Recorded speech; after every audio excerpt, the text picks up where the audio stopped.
Hello दोस्तों, आप सभी का स्वागत है प्रगति गया के यूट्यूब चैनल पे। मैं आर के रंजन आप सबको बहुत बहुत स्वागत करते हैं। तो आज का ये वीडियो काफ़ी महत्वपूर्ण होने वाला है। जो भी स्टूडेंट अभी मैट्रिक बोर्ड का है, एग्ज़ाम देने वाले हैं, उसके लिए।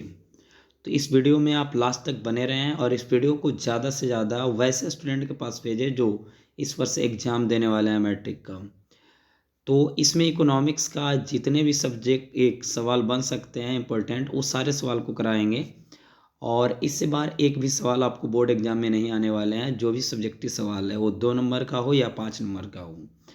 तो पहली बार अगर चैनल पे आएँ तो चैनल को सब्सक्राइब कर लें और बेल आइकन ज़रूर दबा लें। और इस वीडियो को एक बार अंत तक ज़रूर देखें। और इसका पीडीएफ आपको प्रगति गया के टेलीग्राम चैनल पे आपको भेज दिया जाएगा। वहाँ से आप इसको पीडीएफ निकाल सकते हैं या तो लिख सकते हैं, जो भी करना है आपको।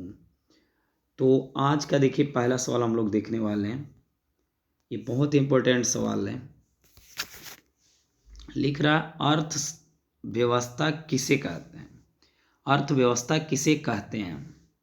तो इसका उत्तर है अर्थव्यवस्था एक ऐसा तंत्र या ढांचा है जिसके अंतर्गत विभिन्न प्रकार की आर्थिक क्रियाएं संपादित की जाती है, जैसे कृषि, उद्योग, व्यापार आदि।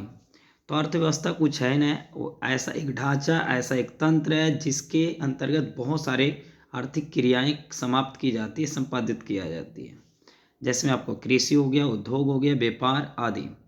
इसका एक और परिभाषा है, लिख रहा है कि दूसरे शब्दों में बोल सकते हैं कि अर्थव्यवस्था आर्थिक क्रियाओं का एक ऐसा संगठन है जिसके अंतर्गत लोग कार्य करके अपनी आजीविका चलाते हैं। देखिए, दूसरे तरीका से हम ये भी परिभाषा दे सकते हैं कि अर्थव्यवस्था आर्थिक क्रियाओं का एक संगठन है जिसके अंतर्गत लोग कोई भी काम करके अपना जीवन यापन, अपना जीविका चलाते हैं, उसे अर्थव्यवस्था कहते हैं। तो ये सवाल बहुत इंपॉर्टेंट था। सवाल नंबर 2 आ गया। इस सवाल को तो हम बिल्कुल याद कर लेंगे, बहुत इंपॉर्टेंट सवाल है। जैसे आपसे पूछा जाएगा कि भारत की अर्थव्यवस्था कैसी है, तो आंसर करना होगा मिश्रित। ये सवाल लिख रहा है मिश्रित अर्थव्यवस्था क्या है। बहुत इंपॉर्टेंट सवाल है, मिश्रित अर्थव्यवस्था क्या है। तो आपको पता है कि अर्थव्यवस्था जो है मुख्यतः 3 प्रकार के होते हैं, पूंजीवादी, समाजवादी और मिश्रित। तो मिश्रित किसे कहेंगे? तो मिश्रित अर्थव्यवस्था पूंजीवादी तथा समाजवादी अर्थव्यवस्था का मिश्रण होता है। अर्थात मिश्रित अर्थव्यवस्था वह अर्थव्यवस्था है जहां उत्पादन के साधनों का स्वामित्व, मतलब होता है मालिक। यानी जो भी उत्पादन आप करेंगे उसका जो मालिक होगा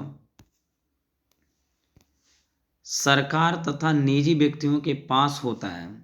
देखिए, जो भी उत्पादन होगा उसका 2 मालिक रहेंगे, गवर्नमेंट भी रहेगा और कोई प्राइवेट आदमी भी रहेगा। तो उसे हम मिश्रित अर्थव्यवस्था कहते हैं। लिख रहा है भारत में मिश्रित अर्थव्यवस्था है। यह अर्थव्यवस्था पूंजीवादी तथा समाजवादी के बीच का रास्ता है।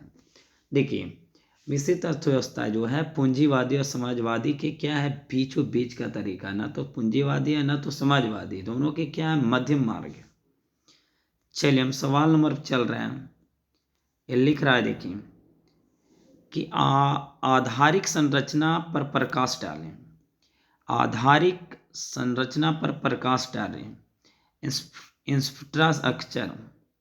इंफ्रास्ट्रक्चर।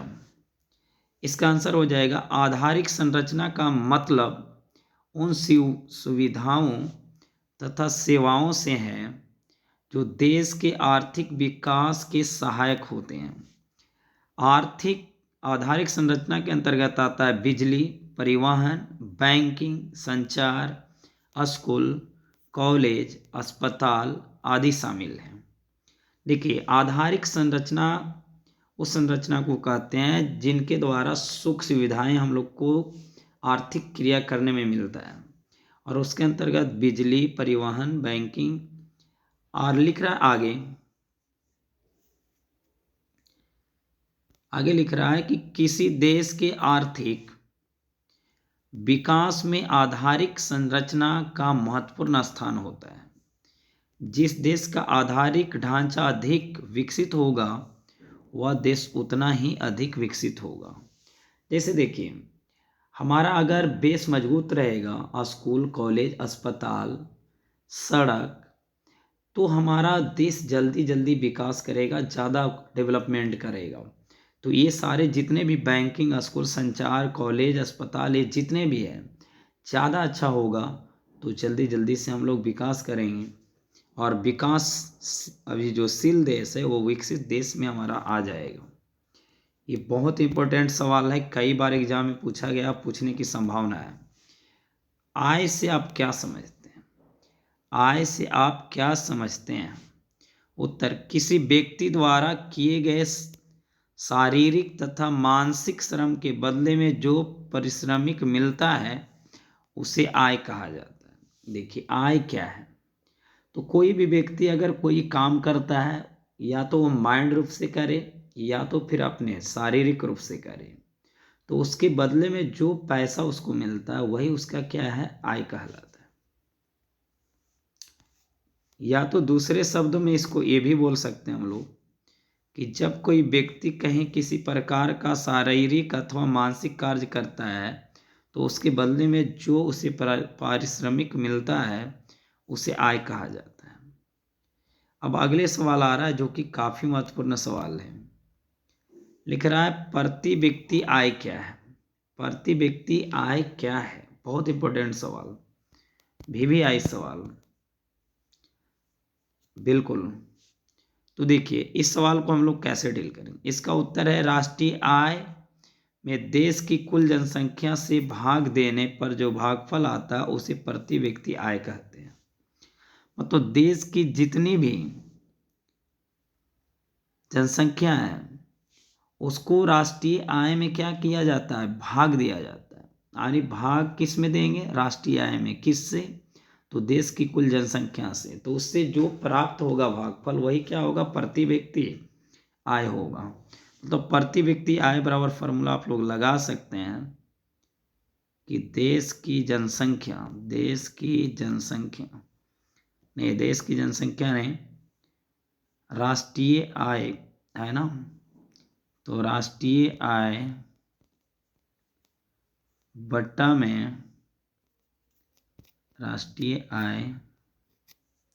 बट्टा में कुल जनसंख्या, क्या? कुल जनसंख्या। तो इसी को क्या कहते हैं? प्रति व्यक्ति आय। चलिए, सवाल नंबर हम चल रहे हैं। देखिए, लिख रहा है, वस्तु विनिमय क्या है?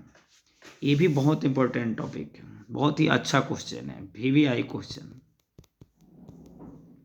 तो लिख रहा है, किसी एक वस्तु के साथ दूसरी वस्तु का अदला बदली अर्थात बिना मुद्रा के प्रत्यक्ष रूप से लेन देन वस्तु विनिमय कहलाता है। दूसरे शब्दों में हम ये भी बोल सकते हैं कि वस्तु विनिमय प्रणाली उस प्रणाली को कहा जाता है जिनसे एक वस्तु के बदले दूसरे वस्तु का आदान प्रदान होता है। जैसे गेहूं से चावल बदलना, सब्जी से तेल बदलना इत्यादि। देखिए, वस्तु विनिमय एक बहुत ही आसान है। प्राचीन काल में जब पैसा, रुपया, जो मुद्रा आप देख रहे हैं उसका विकास नहीं हुआ था, तो उस टाइम वस्तु विनिमय प्रणाली चलती थी। वस्तु विनिमय प्रणाली कहने का मतलब है कि अगर एक किसान को कड़वा तेल लेना है तो दुकानदार के पास गेहूं ले जाकर देता था और उससे उसी के बदले वो तेल देता था। ये नहीं, आज भी ऐसा चलता है कि हम लोग क्या करते हैं, दुकान में ले जाकर चावल बेचते हैं, गेहूं बेचते हैं और उसके बदले वो पैसे भी दे सकता है, तो अगर कोई वस्तु खरीदना चाहते हैं तो वस्तु भी दे सकता है। सवाल आ रहा है, मौद्रिक प्रणाली क्या है? मौद्रिक प्रणाली क्या है? तो इसका उत्तर है, मौद्रिक प्रणाली वह प्रणाली है जिसमें वस्तु या सेवा को बेचकर मुद्रा प्राप्त किया जाता है और मुद्रा से वस्तु प्राप्त किया जाता है। देखिए, मौद्रिक प्रणाली क्या है?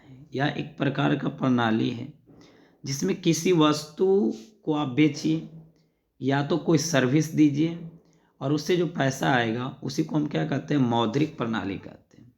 जैसे आप मान लेते हैं कि आप एक इंजीनियर हैं, तो आप अपने दिमाग से कोई भी काम करेंगे तो उसके बदले आप चार्ज लेंगे, तो इसी को सेवा कहते हैं। लेकिन अगर आप एक क्या है, बिजनेसमैन है, आप सब्जी बेचते हैं, तो सब्जी बेचिएगा तो उससे जो पैसा आएगा तो उसको भी हम मौद्रिक प्रणाली कहेंगे। ये सवाल बहुत इंपॉर्टेंट सवाल है, बहुत ही इंपॉर्टेंट सवाल है कि एटीएम क्या है। एटीएम क्या है? तो आपको पता है कि एटीएम का फुल फॉर्म जो होता है स्वचालित टेलर मशीन, इसको हिंदी में कहते हैं, ऐसे अंग्रेजी में कहते हैं ऑटोमेटिक टेलर मशीन। इसको याद कर लीजिएगा, ये फुल फॉर्म पूछा जाएगा कि एटीएम का पूर्ण रूप क्या है। और यह मशीन 24 घंटे क्या करते हैं, रुपये निकालने तथा जमा करने की सुविधा प्रदान करते हैं। अगर आप चाहते हैं कि बिना बैंक जाए हुए हम रुपये को एक भेज दें या तो फिर रुपये को निकाल लें कैश रूप में, तो आप एटीएम में जाकर निकाल सकते हैं। अगला सवाल आ रहा है, बहुत इंपॉर्टेंट सवाल, क्रेडिट कार्ड क्या है? क्रेडिट कार्ड क्या है? क्रेडिट कार्ड प्लास्टिक मुद्रा का एक रूप है। इसके अंतर्गत ग्राहक के वित्तीय स्थिति को देखते हुए बैंक उसकी साख की एक राशि निर्धारित कर देती है, जिसके अंतर्गत वह क्रेडिट कार्ड के माध्यम से निर्धारित धनराशि के अंदर वस्तुओं और सेवाओं को खरीद सकता है। देखिए क्रेडिट कार्ड क्या है कि अगर आपके बैंक अकाउंट में, पंजाब में आपका अगर अकाउंट है या तो स्टेट बैंक में, किसी भी बैंक में है, तो आपको बैंक के साथ कैसा रिलेशनशिप है, कैसा लेन देन है।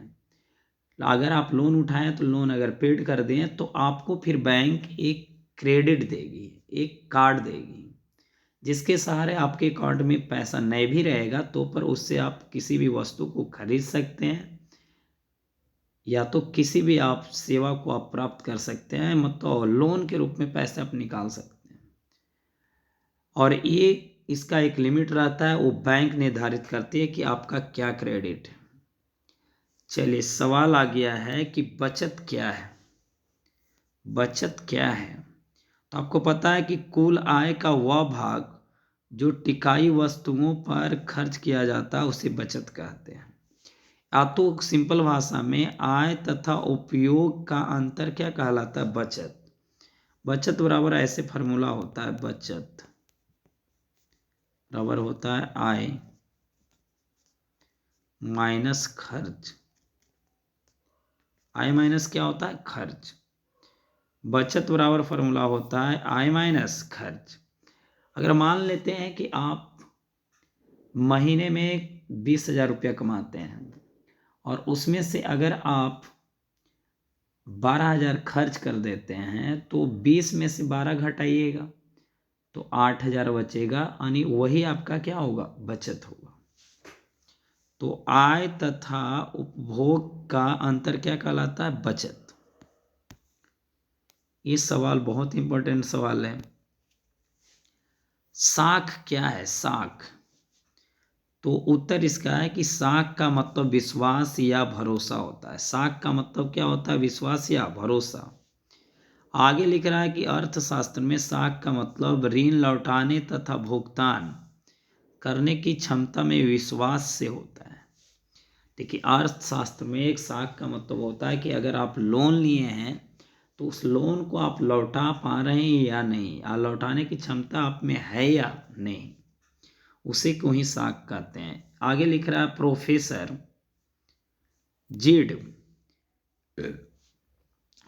जीड के अनुसार साख एक ऐसा विनिमय कार्य है जो एक निश्चित अवधि के भुगतान करने के बाद पूरा हो जाता है। प्रोफेसर जीड ने क्या बोला कि साख एक ऐसा विनिमय कार्य है जो एक निश्चित अवधि के भुगतान करने के बाद क्या हो जाता है? पूरा हो जाता है। चलिए सवाल अगला है, लिख रहा है वित्तीय संस्थान से आप क्या समझते हैं? वित्तीय संस्थान से आप क्या समझते हैं? उत्तर है वित्तीय संस्थाएं मौद्रिक क्षेत्र में देश अथवा राज्य की ऐसी संस्थाओं को कहते हैं जो लोगों की आवश्यकताएं को पूरा करने हेतु साख, मुद्रा, कार्यों को संपादित करती है। वित्तीय संस्थान के द्वारा कृषि, उद्योग, व्यापार जैसे आर्थिक कार्यों के लिए मौद्रिक प्रबंध किया जाता है। वित्तीय संस्थान उसको कहते हैं, वित्तीय संस्थान जैसे आपका बैंक, क्या हो गया वित्तीय संस्थान। अगर आपको पैसे की ज़रूरत है तो बैंक पैसे देगी लोन के रूप में, और उस पर कुछ ब्याज रखेगी, और उस पैसे से आप बिजनेस खड़ा कर सकते हैं, उद्योग चला सकते हैं, व्यापार कर सकते हैं। तो इसी को क्या कहते हैं हम, वित्तीय संस्थान, जहाँ पर क्या होता है आर्थिक रुपये पैसे का लेन देन होता है। सवाल आगे आ रहा है, बहुत इंपॉर्टेंट है, वेरी वेरी इंपॉर्टेंट। लिख रहा, स्वयं सहायता समूह से आप क्या समझते हैं। स्वयं सहायता समूह से आप क्या समझते हैं। इसका उत्तर है, स्वयं सहायता समूह एक समान सामाजिक आर्थिक स्तर के आस पड़ोस के लोगों का ऐसा स्वैच्छिक समूह है जो एक नियम कानून के द्वारा आपसी सहयोग से चलाया जाता है। आगे इसमें लिखा है, देखिए लिख रहा है आगे इसमें कि वास्तव में स्वयं सहायता समूह ग्रामीण क्षेत्र में 15 से 20 व्यक्ति, खासकर महिलाओं का एक अनौपचारिक समूह होता है जो अपनी बचत तथा बैंक से लघु ऋण लेकर अपने सदस्यों की पारिवारिक जरूरतों को पूरा करते हैं और विकास गतिविधियां चलाकर गांवों का विकास करती है। देखिए, एक नॉर्मल चीज़ है, स्वयं सहायता समूह कुछ नहीं है, एक क्या होता है संगठन होता है, ग्रुप होता है, जो गांव देहात में अभी बोलते हैं कि ग्रुप खेलता है सारे लोग। तो उसमें करते हैं क्या है लोग कि 15 से 20 महिलाएं एक साथ शामिल होकर बैंक से लोन उठाती है, और लोन उठाकर उससे कोई व्यापार करती है या तो बिजनेस स्टार्ट करती है, और उस बिजनेस से जो भी फायदेमंद होता है, जो भी इनकम आता है, जो भी बेनिफिट होता है, वो सारे लोग मिलकर बांटते हैं, और उससे क्या होता है कि अपने गांव को और डेवलपमेंट करते हैं, विकास करते हैं। तो इसी को हम लोग क्या कहते हैं, स्वयं सहायता समूह कहते हैं। चलिए सवाल आगे आ गया हमारे पास,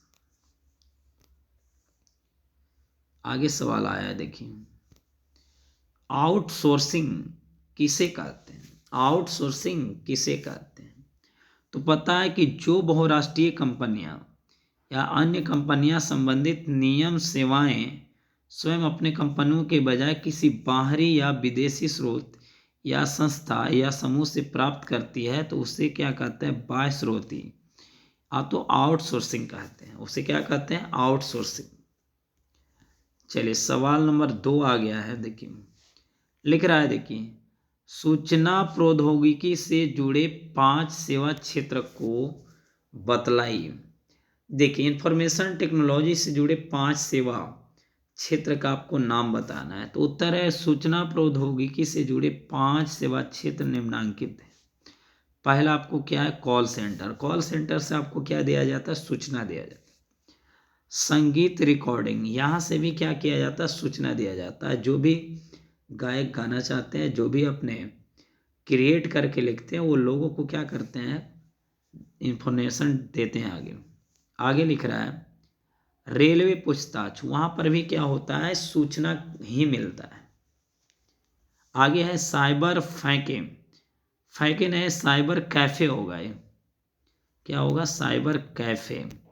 वहाँ से भी क्या होता है, सूचना मिलता है कि कौन सा जॉब आया, किसका नोटिफिकेशन आया, क्या रिजल्ट आया, सारा। आगे लिख रहा है, देखिए मोबाइल बिक्री केंद्र, यहाँ पर भी आपको सूचना दिया जाता है। आगे लिख रहा है सरकारी सेवा किसे कहते हैं। क्वेश्चन है सरकारी सेवा किसे कहते हैं, यानी सरकारी नौकरी। तो लिख रहा है साफ, जब देश व राज्य की सरकार लोगों को काम के बदले मासिक वेतन देती है और इससे विभिन्न क्षेत्रों में काम लेती है, इसे सरकारी सेवा कहा जाता है। सरकारी सेवा के कुछ व्यापक क्षेत्र का उदाहरण इस प्रकार है, सैन्य सेवा, शिक्षा सेवा, स्वास्थ्य सेवा, अभियंत्रण सेवा, वित्त सेवा इत्यादि। देखिए सरकारी सेवा कहने का मतलब है सरकारी नौकरी। तो क्या करती है सरकार कि कुछ लोगों को एग्ज़ाम के तरीके से, इंटरव्यू के तरीके से कुछ लोगों का बहाल करती है, और बहाल करने के बाद वो अपने कामों को करवाती है, और उसके बदले में प्रति माह वो क्या करती है, वेतन को फिक्स करती है, और उसी वेतन को वो देती है। जिस और देखिए, सरकारी सेवा का बहुत सारा बड़ा क्षेत्र है, जैसे सेना में जाता है, शिक्षा विभाग में जाता है, स्वास्थ्य विभाग में जाता है, वित्त विभाग में जाता है, बैंकिंग, रेलवे, जितने प्रकार का आप सुने हैं सब क्या है, सरकारी सेवा ही है वो सब। आगे लिख रहा है, देखिए, आधारभूत संरचना किसे कहते हैं? आधारभूत संरचना किसे कहते हैं? उत्तर है, आम लोगों से जुड़ी हुई सुविधाओं के साधन को आधारभूत संरचना कहते हैं। इसके अंतर्गत यातायात, शिक्षा, संचार, ऊर्जा, स्वास्थ्य, वित्त, नागरिक सेवाएं आदि शामिल हैं। आधारभूत संरचना प्रत्यक्ष रूप से उत्पादन एवं लोगों की खुशहाली में वृद्धि करता है। तो देखिए, आधारभूत संरचना काफ़ी इम्पोर्टेंट है। सीधा है कि आम लोगों से जुड़ी हुई सुविधाओं या साधन को क्या कहते हैं, आधारभूत संरचना कहते हैं। तो आम लोग को क्या ज़रूरत है कि उसके बच्चे को अच्छा शिक्षा मिले, उसे अच्छा रोजगार मिले, उसे अच्छा घर मिले, उसे अच्छा सड़क मिले, अच्छा अस्पताल मिले, उसी को क्या कहते हैं, आधारभूत संरचना कहते हैं। अगला सवाल है कि वैश्वीकरण का प्रभाव सेवा क्षेत्र पर क्या पड़ा? वैश्वीकरण कहने का मतलब है क्या कि किसी भी देश की कंपनी कोई भी देश में जाकर अपना व्यापार कर सकती है। लिख रहा, वैश्वीकरण के कारण आर्थिक विकास क्षेत्र में प्रत्यक्ष रूप से लाभ मिलने लगा। लोगों को दूसरे राष्ट्र में जाकर रोजगार करने और सेवा प्रदान करने का खुला अधिकार मिल गया। देखिए, वैश्वीकरण का प्रभाव बहुत बड़ा पड़ा कि आप कहीं भी जाकर अपना रोजगार कर सकते हैं, बिजनेस कर सकते हैं, कोई आपको वीज़ा लेने की ज़रूरत नहीं है। आप आराम से क्या कर सकते हैं, बिजनेस कर सकते हैं। आगे लिख रहा है, आर्थिक विचारकों का ऐसा मानना है कि वैश्वीकरण सेवा क्षेत्र का विस्तार किया। बिल्कुल सही है। अब देखिए, उधर लघु उत्तरीय क्वेश्चन चल रहा था, अब दीर्घ उत्तरीय क्वेश्चन पे हम लोग आने वाले हैं। देखिए, सवाल लिख रहा है कि अर्थव्यवस्था की संरचना से क्या समझते हैं, इन्हें कितने भागों में बांटा गया? तो अर्थव्यवस्था की संरचना का मतलब विभिन्न उत्पादन क्षेत्र, इसके विभाजन से है। चूंकि अर्थव्यवस्था में विभिन्न प्रकार की आर्थिक क्रियाएं अथवा गतिविधियां संपादित की जाती है, जैसे कृषि कार्य किया जाता है, उद्योग किया जाता है, व्यापार किया जाता है, बैंकिंग में काम किया जाता है, बीमा में, परिवहन में, संचार में। इन क्रियाओं को मुख्य रूप से 3 भागों में बांटा गया है, जो निम्नलिखित थे। देखिए, आर्थिक क्रिया को कितने भागों में बांटा गया? 3 क्षेत्रों में बांटा गया।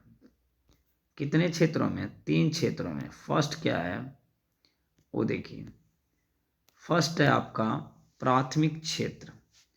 प्राथमिक क्षेत्र को कृषि क्षेत्र भी कहा जाता है। प्राथमिक क्षेत्र को क्या कहा जाता है? कृषि क्षेत्र भी कहा जाता है। इसके अंतर्गत क्या क्या आता है? कृषि आता है, पशुपालन आता है, मछली पालन आता है, खनन आता है, जंगलों से वस्तुओं प्राप्त करना आदि क्या है? प्राथमिक क्षेत्र। ऑब्जेक्टिव में आपसे सवाल पूछा जाएगा कि कृषि किस क्षेत्र में आते हैं, तो आंसर करना होगा प्राथमिक क्षेत्र। अब देखिए, दूसरा जो है द्वितीयक क्षेत्र। कौन है? द्वितीयक क्षेत्र।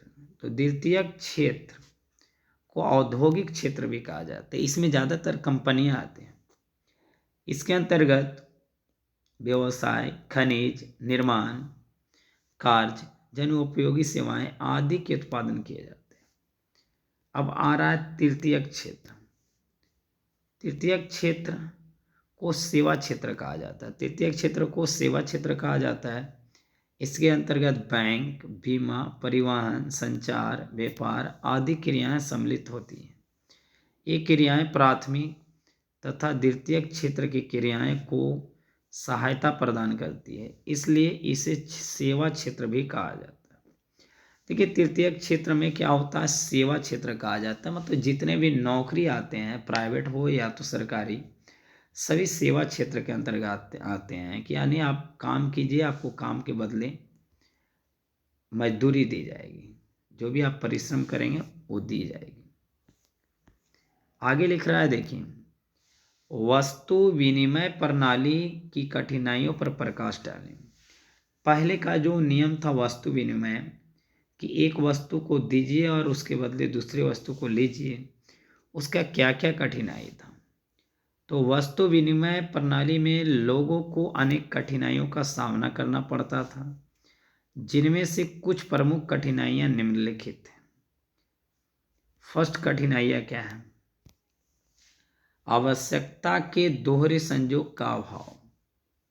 वस्तु विनिमय प्रणाली का ये प्रमुख कठिनाइयां थी। यहाँ आवश्यकता का दोहरा संयोग शायद ही प्राप्त हो पाता था। देखिए इसका मतलब क्या है, कि अगर मान लेते आपके पास गेहूं है और आप खरीदने गए हैं चीनी, तो कोई ज़रूरी नहीं है कि गेहूं लेकर आपको चीनी दिया जाएगा। मतलब ये संयोग नहीं होता था कि आप जो देना चाहते हैं उसको ज़रूरत है और जो आप लेना चाहते हैं वो उसके पास है। ये बहुत बड़ा कठिनाई होता था। अब देखिए इसका दूसरा पॉइंट है कि लिख रहा है मूल के समान मापक का अभाव। वस्तु विनिमय प्रणाली की यह दूसरी बड़ी कठिनाइयाँ थी, जिसमें वस्तु का मूल्य निश्चित करना कठिन कार्य था। ऐसी स्थिति में किसी वस्तु के बदले कौन सी वस्तु कितनी दी जाएगी यह निर्धारित नहीं था। इसका मतलब क्या है, कि अगर आप गेहूं ले गए तो ये पता नहीं चलता था कि अगर इतना गेहूं दे रहे हैं तो उसके बदले कितना कोई दूसरा वस्तु दें। मतलब आपको जो उसका रेट फिक्स करने में काफ़ी कठिनाइयाँ होता था पहले। अगला पॉइंट लिख रहा है मूल संचय का अभाव। वस्तु विनिमय प्रणाली में लोगों को के द्वारा उत्पादित वस्तुओं को संचय करने की क्या थी, असुविधा थी। मतलब कोई भी सुविधा नहीं था। आगे लिख रहा है, देखिए सविभाजन का अभाव। वस्तु विनिमय प्रणाली में यह भी एक कठिनाइयाँ थी कि बहुत ऐसी चीज़ हैं जिसका विभाजन नहीं किया जा सकता। यदि विभाजन कर दिया जाता तो उसकी उपयोगिता समाप्त हो जाएगी। देखिए सविभाजन का मतलब है कि अगर कोई चीज़ काट कर आप बेचिएगा तो वो पूरा समाप्त हो जाएगा। अब पांचवा जो है इसका लिख रहा मूल हस्तांतरण की समस्या। वस्तु विनिमय प्रणाली में मूल के हस्तांतरण में कठिनाइयाँ होती थी। कठिनाई उस समय बढ़ जाती थी जब कोई व्यक्ति एक स्थान को छोड़कर दूसरे स्थान पर बसना चाहता था। मतलब क्या है कि आपको अगर आप अभी पटना में रह रहे हैं, दिल्ली जाना है तो काफ़ी परेशानियाँ होती थी। अगला सवाल लिख रहा है कि स्वयं सहायता समूह में महिलाएं किस प्रकार अपनी अहम भूमिका निभाती है, वर्णन करें। कहने का अर्थ है कि स्वयं सहायता समूह में किस तरह से महिलाएं अपना अपना योगदान देती, उसी का आप डिटेल जानकारी देना है। तो आपको पता है कि देखिए स्वयं सहायता समूह में महिलाओं की अहम भूमिका है। स्वयं सहायता समूह में 15 से 20 सदस्य, खासकर महिलाएं ही सदस्य होते हैं। ये महिलाएं नियमित रूप से अपनी आय का कुछ हिस्सा अपने समूह में जमा करती है, जो कुछ दिनों के बाद बड़ी रकम के रूप में जमा हो जाती है। इसकी सदस्य की महिलाओं को आवश्यकता पड़ने पर इस समूह को से बहुत कम ब्याज पर कर्ज प्राप्त हो जाता है, जिससे वे अपनी आवश्यकता को पूर्ति कर सकते हैं या तो करते हैं। जैसे मान लेते हैं कि कुछ लोग हैं जो प्रत्येक दिन 20-20 रुपया जमा करते हैं, तो कुछ दिन के बाद क्या होगा, 15-20 लोग जो जमा कर रहे हैं कुछ अमाउंट आ जाएगा। और मान लेते हैं कि उसी टाइम किसी घर में परेशानी आ गया और वो चाहता है कि हम इस पैसा को निकालें, तो बहुत ही कम ब्याज पर उस पैसे को क्या कर सकता है, यूज कर सकता है इंसान, जिसको हम लोग अभी गांव देहात में कमेटी खेलना बोलते हैं। महिलाएं कमेटी खेलती है, अभी पुरुष लोग भी खेलते हैं। आगे लिख रहा है कि स्वयं सहायता समूह खासकर गरीब महिलाओं का समूह होता है। ये समूह अपनी बचत राशि में बचत कर कुटीर उद्योग चलाती। कुटीर उद्योग कहने का मतलब है छोटे छोटे उद्योग, जो छोटे पैमाने पर किया जाता है, जैसे अचार उद्योग हो गया, मौना खचिया वाला जो बनता है वो उद्योग हो गया। इसके अंतर्गत सिंचाई, बुनाई, हस्तकरघों, पशुपालन, मुर्गी पालन आदि शामिल हैं। लिख रहा इन कार्यों के द्वारा महिलाएं अपनी आय में वृद्धि करती हैं, जिससे घर की आवश्यकताएं पूरी होती हैं। ऐसी स्थिति में महिलाओं के काम करने वालों के घर में पुरुषों का आर्थिक बोझ कम हो जाता है। इस प्रकार हम देखते हैं कि स्वयं सहायता समूह काफ़ी क्या है, महत्वपूर्ण है।